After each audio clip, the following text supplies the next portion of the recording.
Bali, 4 na oras na kami ng biyahe. Andito na kami sa may Pagbilao. Malapit na kami sa may Bitukang Manok. Kape muna tayo. Unang stopover pa lang namin to dito sa may gasolinahan ng Euro.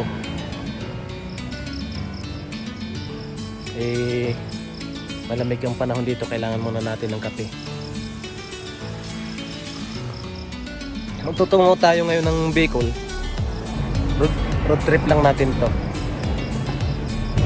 Ito yung gamit natin, tong sasakyan na Sari. Ano yung aming mga karga sa taas, upload namin.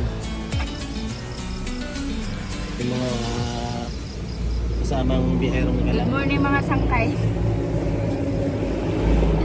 Uy, kaway.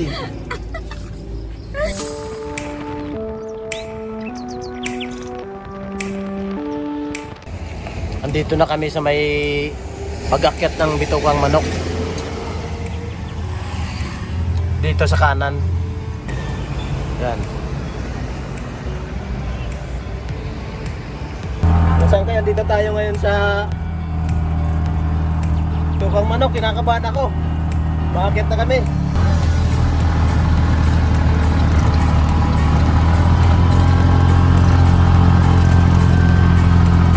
Mga sangkay, paakyat na kami. Saka makamog dito.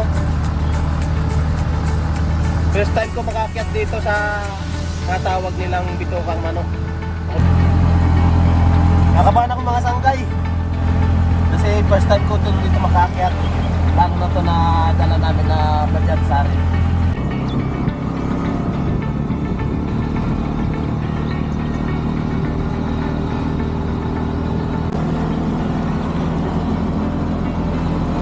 Ito ang Bitukang Manok na isa sa pinakasikat dito sa lugar ng Quezon.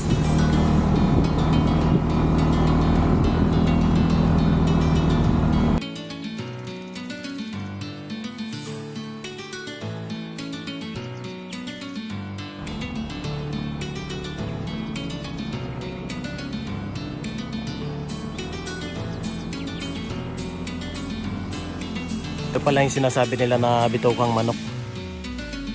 Kinabahan ako kanina dahil nakasigunda ako. Pag-akyat, kaya naman pala ng segunda, pero kinakabahan ako kasi alanganin ako magpremera. Ganun ang problema sa sa Bajaj RA. Pagka galing ka sa segunda, bago ka makapagpremera, dadaan muna sa neutral. Kaya kabado ako kanina. First time ko talaga naman makababa dito sa lugar na to. Bali dati dinadaanan lang namin to, pero hindi namin to na yung na-experience na bumaba dito at nakakatakot. Ayan pala yung dinaanan namin galing sa baba. Yan. May mga sasakyan na yan naakyat. Tapos dyan dadaan sa may tao na yan na nagkakaway. Yan. Yan dadaan. Doon. Dito naman. Kaya pala tinawag siya na Bitukang Manok kasi mukha naman talaga siyang bituka.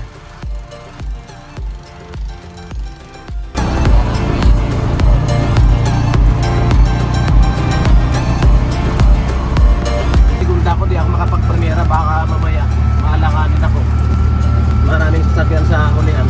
Buti ginaya ng segunda pataas. Tapos nung nagpalipad naman ako ng drone, nabahan pa rin ako. Kasi muntik na rin bumangga doon sa may puno. Kaya hanggang ngayon kumakabog pa yung dibdib ko sa kaba. Yan yung mga matinding na experience ko dito sa ahon ng Bitukang Manok.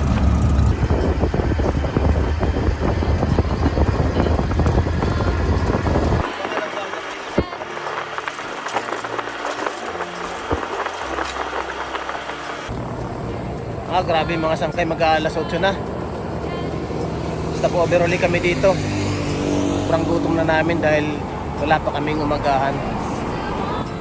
Nagbaon lang kami ng aming aalmusalin dito sa daanan.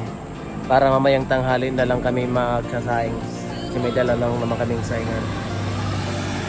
Itong biyahe namin mga sangkay, isa itong challenge kung kaya ba ni Cartwright Bajaj R8 pupuntang Bicol at kung ilang oras namin babiyahin.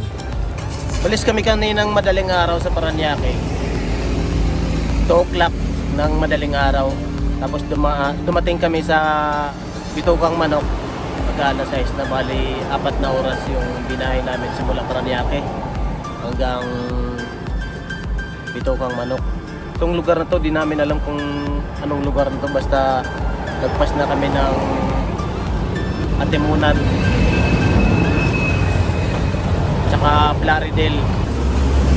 Wala pa kaming mga tulog, kahit ako talagang parang gusto nang pumikit ng mata ko sa sobrang antok.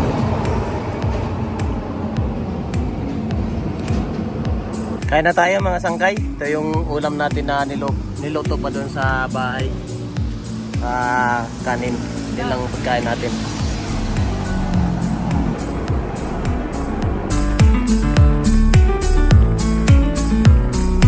Ito mga sangkay, may nakalagay dito na Gumaka Bypass Road, Town Proper, tapos Bicol. Subukan kaya natin na dumaan dito. Kanan tayo, Bicol Bypass Road. Sige, tara, subukan natin.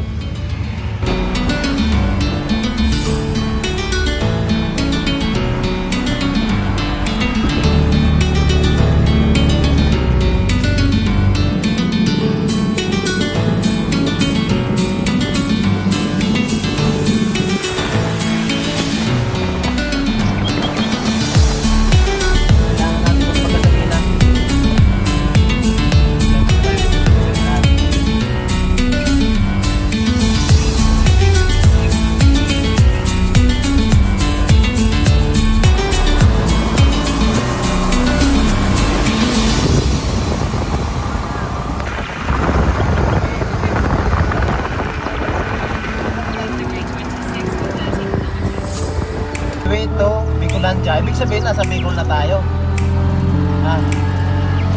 Bicol na ba ito?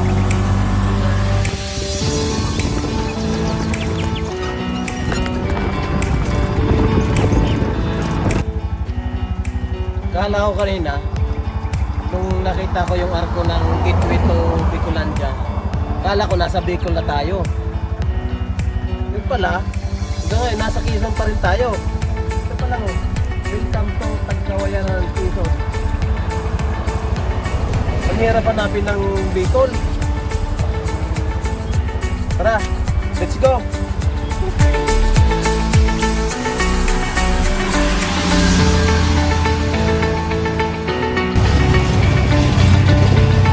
Mula dun sa pagpasok namin sa Tagkawayan, ganito na yung sistema sa kalsada. Tama yung ano dito, bagay sa kanya yung tawag dito na Tagkawayanan, pero may kulang pa. Dapat dagdagan pa.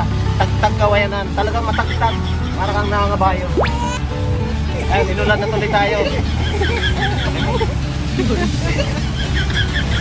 Nilulan na tayo mga sangkay.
sa Naga mga sangkay.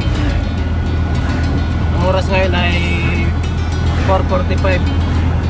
Pero hindi tayo papasok ng Naga. Dito tayo sa bypass road para mas mabilis. Dapat mga alas 7 nandun na tayo sa Mayon dahil doon tayo matutulog. Okay, mga sangkay, may update namin kayo. Kakahanap namin ng kakaiwas namin ng traffic. Naligaw na kami mga sangkay. Hindi na namin alam kung nasaan na kami. Ang liit na ng kalsada ng dinadaanan namin. Tapos yung iba-iba pa. Ayan o, ginagamit na lang namin si Magta. Tatanong-tanong na lang kami dito sa mga tao.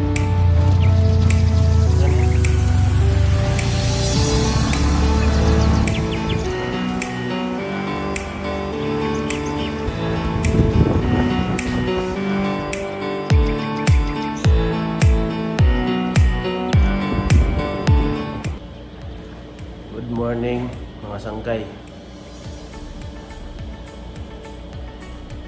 Ang nangyari, naghanap na lang kami ng matutulugan na motel. Dito kami na padpad. Ayan sila.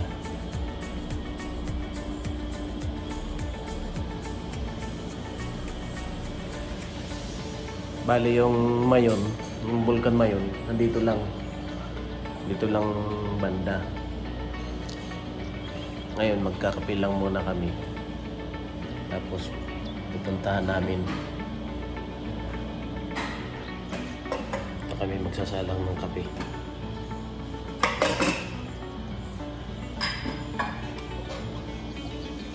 Yung sakyan namin nandito lang sa may pinto namin. Ayan.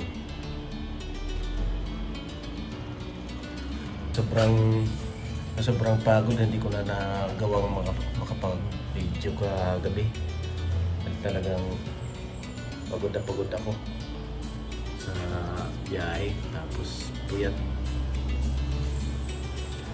Pagdating dito, tulog agad ako dun sa may kama na yun. Nakuha naming natutulugan. Ayan, meron ditong papag, may aircon, ito yung banyo, may lababo.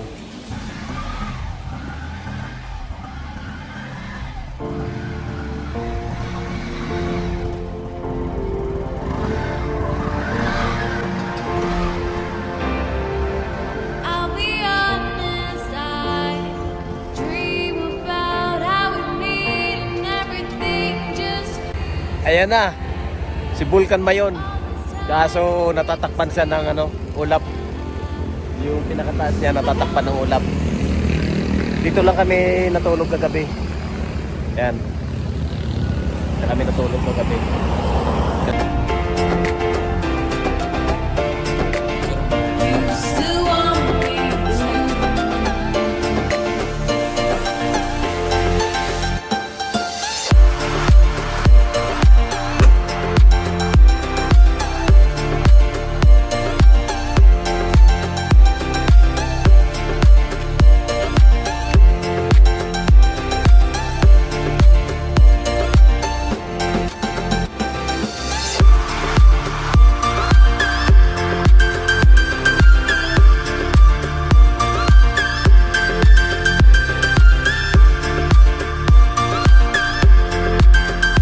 Yung lugar na to dito ay dati tong simbahan ng panahon pa ng mga Kastila na natakpan nung pagsabog ng Bulkan Mayon.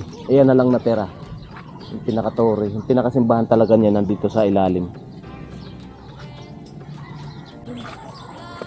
Iyahin ko siya. Dito na tayo palipad pa. Dito sa akin natatayo namin. Ayan na mismo ang Bulkan Mayon. Halos mahawakan ko na sa sobrang lapit namin sa bulkan.